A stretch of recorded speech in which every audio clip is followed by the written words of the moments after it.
মাগুরায় ধর্ষণের শিকার শিশুর অবস্থা শঙ্কাজনক। ঢাকা মেডিকেল থেকে সিএমএইচে স্থানান্তর। খবর নিয়েছেন তারেক রহমান, চিকিৎসায় সহায়তার আশ্বাস।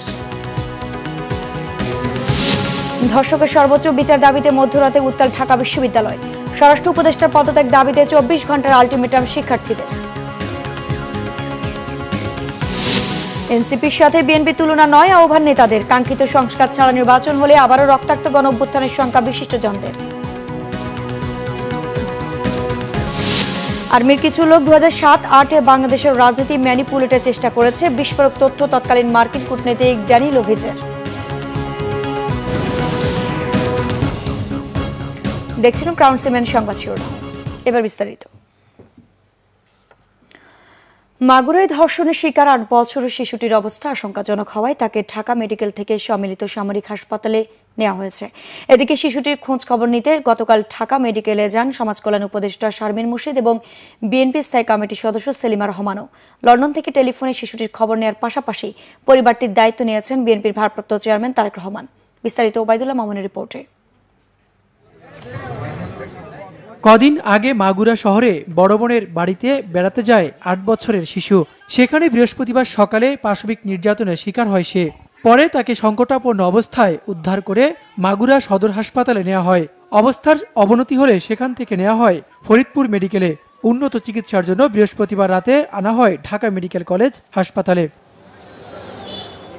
শনিবার দুপুরে ঢাকা মেডিকেল কলেজ হাসপাতালের পরিচালক জানান, মেয়েটির অবস্থা এখনও আশঙ্কাজনক।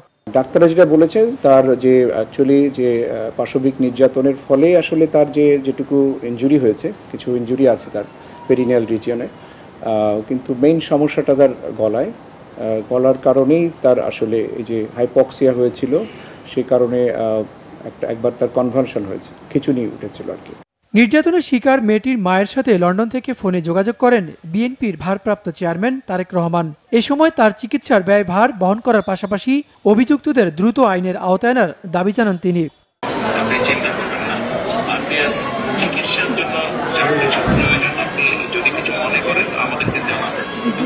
শনিবার দুপুরে ঢাকা মেডিকেলে তার খবর নিতে আসেন সমাজ কল্যাণ উপদেষ্টা শারমিন মুর্শিদ। পরে গণমাধ্যমকে জানান, এই ঘটনায় কাউকে ছাড় দেওয়া হবে না। এটা হতে দেওয়া যাবে না। এই কেসটা is a clear cut case. এখানে এভিডেন্স আছে, ঘটনার প্রমাণ আছে, এবং এটাকে কিছুতেই আমরা হাতছাড়া হতে দেব না। এবং প্রথম কথা হচ্ছে যে আইনের আওতায় আনতে হবে এবং তাদেরকে অ্যারেস্ট করা হয়েছে, কোনোভাবেই যেন তারা ছাড়া না পায়, সেটা আমিও নজরদারি রাখবো, আপনাদেরকেও বলবো নজরদারি রাখতে। একই সময়ে শিশুটির খবর নিতে ঢাকা মেডিকেলে আসে বিএনপির একটি প্রতিনিধি দল। অন্তর্বর্তীকালীন সরকারের আমলে এ ধরনের অপরাধ বাড়ায় সরকারের ভূমিকা নিয়েও প্রশ্ন তোলেন তারা। এই মেয়েটার কি দোষ ছিল? তার কি বেঁচে থাকার কোনো অধিকার ছিল না? তাহলে সরকার কি করছে? আমাদের এখন প্রশ্ন যে আপনারা কি করছেন? একের পর এক ঘটনা করছে, মব জাস্টিস বলে আজকে অ্যানাউন্স করে লুটপাট হচ্ছে, জনগণের উপর জনগণকে হেনস্থা করা হচ্ছে। তাহলে আমরা কি সরকার নাই বলবো? নির্যাতনের ঘটনায় শিশুটির মা বাদী হয়ে মাগুরা সদর থানায় মামলা করেছেন। পরে ভুক্তভোগীর বোনের শ্বশুর, শাশুড়ি, ভাসুর ও স্বামীকে আটক করে পুলিশ। শুধু ধর্ষণ নয়, করা হয়েছে গলা টিপে হত্যা চেষ্টা। ওবায়দুল্লাহ মামুন, বাংলা ভিশন, ঢাকা। এদিকে নারী দিবসে ঠাকুরগাঁওয়ে মোজাম্মেল হক মানিক নামে এক শিক্ষকের বিরুদ্ধে 5ম শ্রেণীর এক শিক্ষার্থীকে ধর্ষণের অভিযোগ উঠেছে। ধর্ষককে আটক করা হয়েছে। শনিবার দুপুরে সদর উপজেলার আউলিয়াপুর ইউনিয়নের বোর্ড অফিস মাদারগঞ্জ এলাকায় এই ঘটনা ঘটে। পরিবারের অভিযোগ, সদর উপজেলার 63 নং কচুবাড়ি মাদারগঞ্জ সরকারি প্রাথমিক বিদ্যালয়ে সহকারী শিক্ষক পদে কর্মরত মোজাম্মেল হক মানিক স্কুল বন্ধ থাকলেও স্কুলে শিক্ষার্থীদের প্রাইভেট পড়ান তিনি। প্রতিদিনের মতো প্রাইভেটে ওই ছাত্রীকে সুযোগ বুঝে ধর্ষণ করেন শিক্ষক মানিক। স্থানীয়দের দাবি, গ্রামের প্রভাবশালী রাজনীতিকরা ঘটনাটিকে থামাচাপা দিতে ওই শিশুকে সরকারি হাসপাতালে না পাঠিয়ে একটি প্রাইভেট ক্লিনিকে নিয়ে যায়। পরে তাকে উদ্ধার করে সরকারি হাসপাতালে নেন স্থানীয়রা। স্কুলটির প্রধান শিক্ষক জানান, বন্ধের সময় কাউকে কোচিং করানোর অনুমতি দেওয়া হয়নি। আগামী 24 ঘন্টার মধ্যে সরকারকে ধর্ষণের বিচার নিশ্চিত করতে হবে, তা না হলে স্বরাষ্ট্র উপদেষ্টার পদত্যাগ দাবি করেছেন ঢাকা বিশ্ববিদ্যালয়ের শিক্ষার্থীরা। দেশের বিভিন্ন স্থানে ধর্ষণের প্রতিবাদে শনিবার মধ্যরাতে রাজু ভাস্কর্যে এই কর্মসূচি ঘোষণা দেন ঢাকা বিশ্ববিদ্যালয়ের শিক্ষার্থীরা। এই সময় ধর্ষকের বিচারের দাবিতে বিভিন্ন স্লোগান দেন তারা। ধর্ষণ ও নারী নিপীড়নের ঘটনার দ্রুত বিচার নিশ্চিতের দাবিতে রাজু ভাস্কর্যে ধর্ষণ বিরোধী মঞ্চের আত্মপ্রকাশের ঘোষণা দেন সাধারণ শিক্ষার্থীরা। বিশেষ ট্রাইব্যুনাল গঠন করে বিগত সময়ে সকল ধর্ষককে বিচারের আওতায় নিয়ে আসা এবং মাগুরায় আছিয়াকে ধর্ষণের ঘটনায় ধর্ষকদের ফাঁসি কার্যকর সহ দুটি দাবি তুলে ধরেন তারা। এছাড়াও আজ সন্ধ্যা 7:30টায় বিশ্ববিদ্যালয়ের প্রতিটি হল থেকে মশাল মিছিল বের করার কর্মসূচি দেওয়া হয়। ঢাকা বিশ্ববিদ্যালয়ের শিক্ষার্থীদের পক্ষ থেকে আমরা ধর্ষণ বিরোধী মঞ্চ ঘোষণা করলাম। আগামীকালকে সন্ধ্যা 7:30টায় আসিয়ার ধর্ষকদের ফাঁসির দাবিতে এবং বিশেষ ট্রাইব্যুনাল গঠন করে প্রত্যেকটা ধর্ষণের বিচারের দাবিতে আমরা পুনরায় মশাল মিছিল করব। এই রাজু ভাস্কর্য থেকে আগামীকালকে 7:30টায় সন্ধ্যা 7:30টায় ইফতারির পরে আমরা প্রত্যেকটা হল থেকে মিছিল নিয়ে এসে এই রাজু ভাস্কর্য থেকে আমরা মশাল মিছিল বের করব। জুলাই আন্দোলনের প্রতিরোধে হিমালয়ের মতো প্রতিরোধে ছিল নারীরা। গণ অভ্যুত্থানের সামনে সারিতে থাকলেও সামাজিক অনেক ক্ষেত্রে নারীরা পিছিয়ে আছে। নারীর প্রতি সহিংসতা প্রতিরোধকে অগ্রাধিকার দেওয়া হয়েছে। শনিবার রাজধানীর ওসমানী স্মৃতি মিলনায়তনে নারী দিবসের অনুষ্ঠানে প্রধান উপদেষ্টা এসব কথা বলেন। ডক্টর মোহাম্মদ ইউনুস বলেন, সম্প্রতি নারীদের উপর সহিংসতার যেসব খবর আসছে তা গণ অভ্যুত্থানের চেতনা বিরোধী। তিনি নারীদের নিরাপত্তার সরকারের নেয়া নানা পদক্ষেপের কথা তুলে ধরেন। তিনি বিগত সরকারের বিরুদ্ধে আন্দোলনে নারীদের ভূমিকার কথা স্মরণ করেন। অনুষ্ঠানে বিশেষ অতিথি ছিলেন নারী ও শিশু বিষয়ক মন্ত্রণালয়ের উপদেষ্টা শারমিন মোর্শেদ। অনুষ্ঠানে বিভিন্ন ক্ষেত্রে অবদানের জন্য বেশ কয়েকজন নারীর হাতে পুরস্কার তুলে দেন প্রধান উপদেষ্টা। কোন দল হুমকি ধামকি দিলে বিএনপি চুপচাপ বসে থাকবে না বলে মন্তব্য করেছেন দলটির নেতারা। বলেন, জিয়াউর রহমানের রাজনৈতিক দল গঠনের সাথে নাগরিক পার্টি গঠনের তুলনা করা ভুল। নারী হেনস্থার মাধ্যমে কিছু লোক দেশকে অন্য জায়গায় নিয়ে যেতে চাচ্ছে, এজন্য সরকারকে আরও কঠোর হওয়ার আহ্বান জানান তারা। আরও জানাচ্ছেন আহমেদ সরোয়ার। আন্তর্জাতিক নারী দিবস উপলক্ষে বিএনপির নয়াপল্টন কার্যালয়ের সামনে থেকে শোভাযাত্রা বের করে জাতীয়তাবাদী মহিলা দল। রাজধানীর বিভিন্ন প্রান্ত থেকে আসা মহিলা দলের নেতাকর্মীরা র্যালিতে অংশ নেন।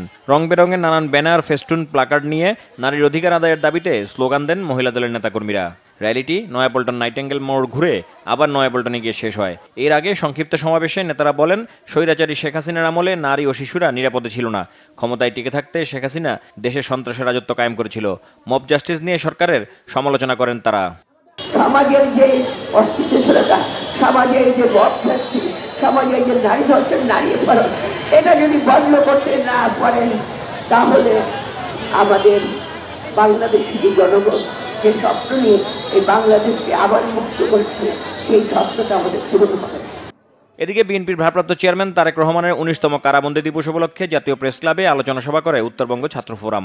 এতে বিএনপি স্থায়ী কমিটির সদস্য ইকবাল হাসান মাহমুদ টুকু বলেন, যেসব কমিশন হয়েছে সংস্কারের জন্য তারা যে প্রস্তাব করবে তার সবই আছে বিএনপির 31 দফায়।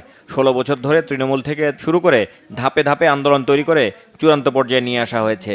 জিয়াউর রহমান সাহেব জনগণের কাছে গেছে, হানা ভোট করেছে, করে উনি এই দেশের রাজনৈতিক দল গঠন করেছে বিএনপি। সেটার বেসিস ছিল বলেই আজকে বাংলাদেশের সবচেয়ে বৃহৎ দল। জিয়াউর রহমানের সাথে এই দলের সাথে তুলনা করলে কিন্তু আপনারা ভুল করবেন। আপনারা জিয়া হয়ে যান নাই, নতুন রাজনৈতিক দল করেছে। যে দল করেছে ভালো কথা, কিন্তু দল করে যদি হুমকি দামকি দাও, এটা না হলে এটা হবে না, ওটা না হলে ওটা হবে না, তাহলে যে আমরা যে এতদিন দল করে এত বড় একটা দল তৈরি করেছি, তাহলে কি আমরা চুপ করে বসে থাকবো?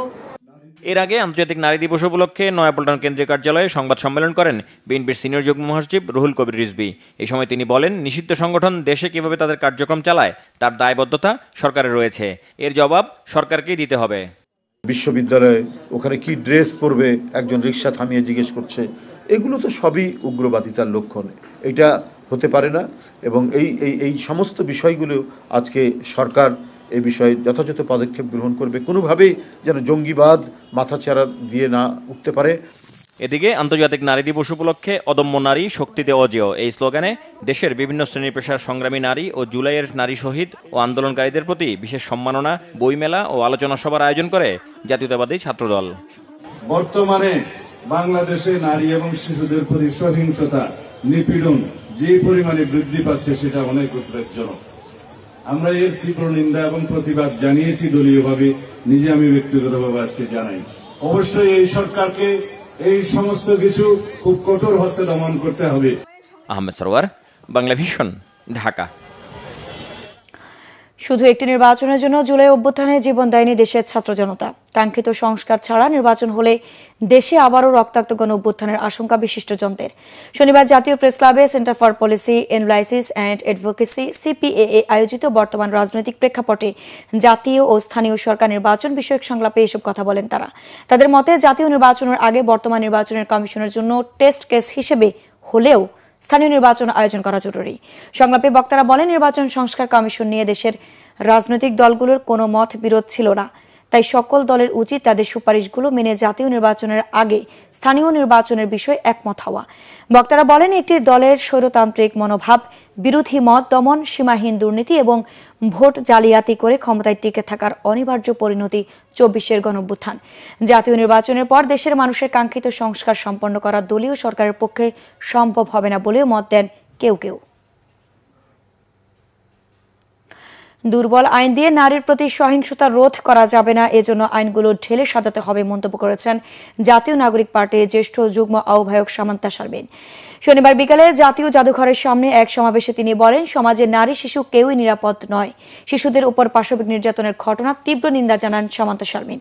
তিনি বলেন, নারী দিবসে ঘরের মধ্যে সেমিনার করলেই হয়, কিন্তু তারা রাস্তায় সমাবেশ করে প্রতিবাদ জানাচ্ছেন যাতে সমাজের প্রতিটি মানুষ সজাগ হয়।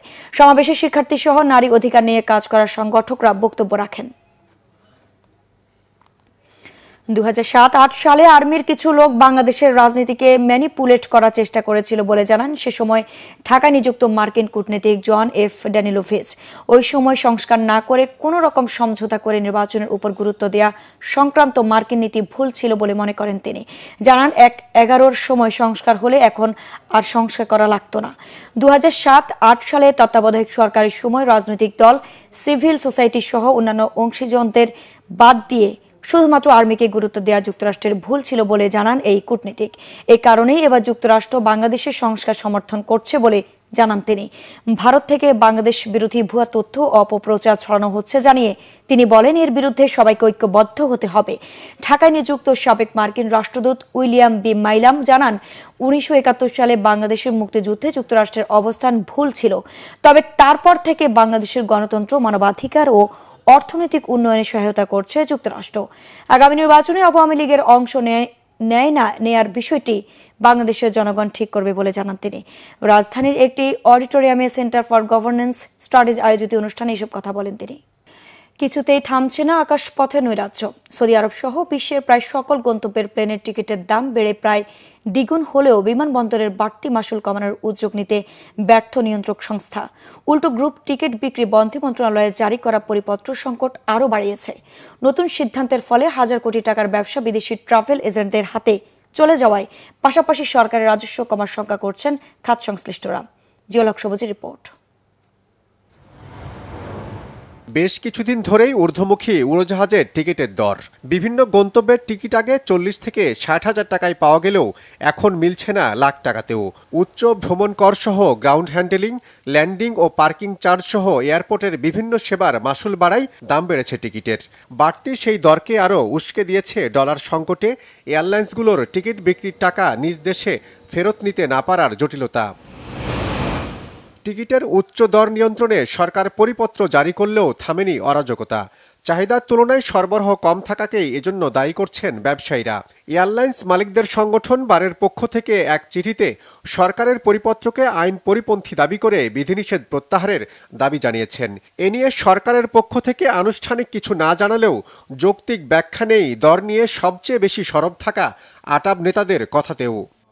সরকারকে এই ব্যবস্থা নিতে হবে, এয়ারলাইন্সকে নির্দেশনা দিতে হবে যে বাংলাদেশের যাত্রীর টিকিট গ্রুপ আকারে বাংলাদেশের বাইরে কোনো দেশে দেয়া যাবে না। কারণ বাংলাদেশের যাত্রী সে বাংলাদেশ থেকে টিকিটটা কাটবে, কিভাবে সে ইন্ডিয়া কিংবা থাইল্যান্ড, সিঙ্গাপুর, দুবাই থেকে টিকিটটা কাটবে। তো এই যে এই টাকাটা চলে যাবে অবৈধভাবে, সেইটার এই কারসাজি বা এইটার এই যে নিয়ম যেই পলিসি, সেটা তো এয়ারলাইন্স করবে। নিয়ন্ত্রক সংস্থা সিভিল এভিয়েশন কর্তৃপক্ষের চেয়ারম্যানও স্বীকার করেন, বাণিজ্যিকভাবে দর নির্ধারণের স্বাধীনতা এয়ারলাইন্সের হাতেই থাকা উচিত। টিকিটটা কমার্শিয়ালাইজেশন জিনিস, এটা কমার্শিয়াল ওয়েতে হয়ে থাকে। তারপরেও অ্যাজ এ রেগুলেটর আমাদের তো কিছু দায়িত্ব আছে, যেমন তারা আমাদেরকে উপরে এবং নিচের একটা ভ্যালুয়েশন দামটা নির্ধারণ করে দেয়। সেই ব্যাপারে আমাদের যতটুকু করণীয় আছে আমরা সেই করণীয়টা নিয়ে ওনাদের সাথে অলরেডি মিটিং করেছি, কথা বলেছি, চিঠি দিয়েছি, যেন আমাদের টিকিটের দাম অন্যান্য দেশের তুলনায় বেশি না হয়, যেন একটু কম হয়। সেই ব্যাপারে ওনাদেরকে আমি কনভিন্স করার চেষ্টা করবো এবং আইনগতভাবেও দেখার চেষ্টা করবো। এভিয়েশন বিশ্লেষকরাও বলছেন, দর নিয়ে আইকাও বা আয়াটার নিয়ম কানুনের বাইরে গিয়ে কোনো সিদ্ধান্ত চাপিয়ে দেওয়া ঠিক হবে না। ফেয়ারকে ডিকটেট করা যায় না। হ্যাঁ, এয়ারলাইনই বলি আর যে কোনো প্রোডাক্টকে বলি, ওপেন মার্কেট ইকোনমিতে এটাকে ওঠানামা করতে দিতেই হবে।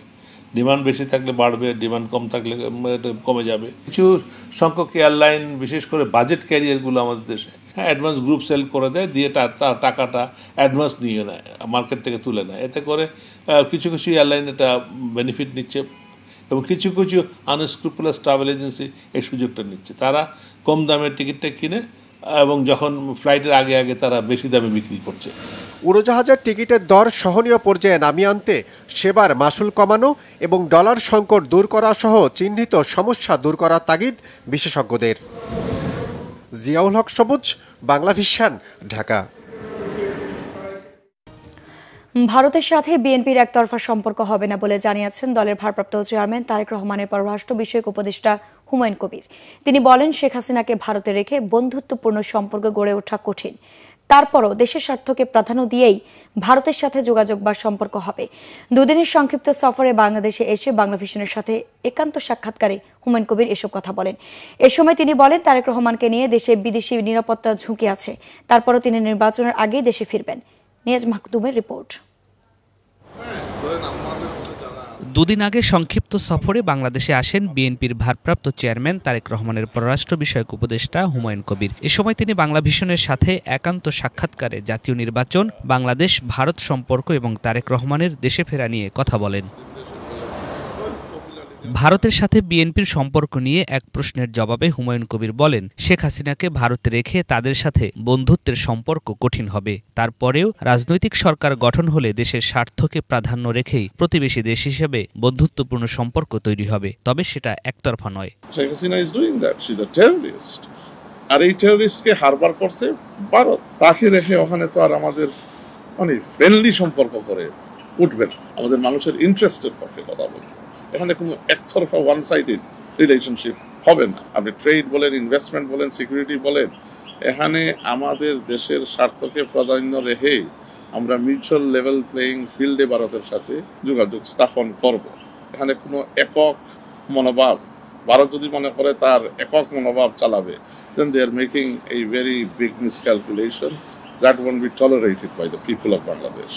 তারেক রহমান কবে দেশে আসতে পারেন সেই বিষয়টিও পরিষ্কার করেন এই সাক্ষাৎকারে। একই সাথে দেশি বিদেশি নিরাপত্তা ঝুঁকির কথা উল্লেখ করেন তিনি। উনি যেদিন আসবেন বাংলাদেশে কোটি কোটি লোক মানে এখানে হবে, স্বাভাবিকভাবে তো এটা ঝুঁকি থাকবে। ডোমেস্টিক বলেন বা ইন্টারন্যাশনাল ফেসিং বলেন, রোগ এলিমেন্টস তো আছেই। তো যত দূরত্ব এই নির্বাচনের রোড ম্যাপ দিবেন, তত দূরত্ব স্বাভাবিকভাবে উনার ফেরারও সম্ভাবনা অনেক বলবি হাই। রাষ্ট্র কাঠামোর ৩১ দফার বিষয়টি মনে করিয়ে এই উপদেষ্টা বলেন, বিএনপির সরকার কেমন হবে এটি তার একটি ধারণা। ৩১ দফার মাধ্যমে বাংলাদেশের মানুষের সাথে সংযুক্ত হচ্ছেন তারেক রহমান।